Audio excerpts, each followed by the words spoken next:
I ducked into the loo and answered my husband's video call. After exchanging just a few words, I hung up because my colleague walked in starkers. I wasn't sure if my husband had seen him. I immediately told him to drive me home. On the way, my husband's phone kept ringing. I was too scared to answer it. When the car pulled into the petrol station, I went into the convenience store to buy a coffee.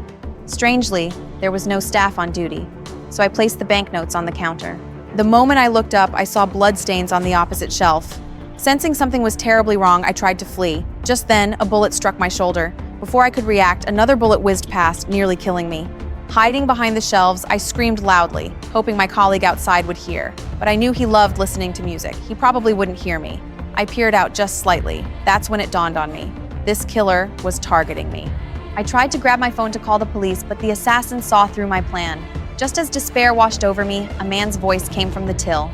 I looked around in surprise, realizing it was coming from the walkie-talkie, but it was some distance away.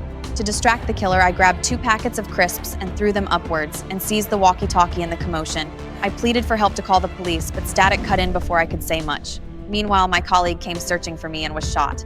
My only hope lay with the man on the other end of the walkie-talkie, but his next words sent a chill down my spine. He asked who the black man entering the supermarket was. Terrified, I dropped the walkie-talkie. This man was the killer. My last hope vanished, yet I refused to abandon survival. If only I could switch off the supermarket lights, the killer wouldn't see me. But no matter how I tried, I couldn't turn off the lights. Just then, I noticed the shelves could be moved. So I removed the wheels from the bottom, using the shelves as cover as I edged towards the light switch. Through my efforts, the killer finally ceased firing.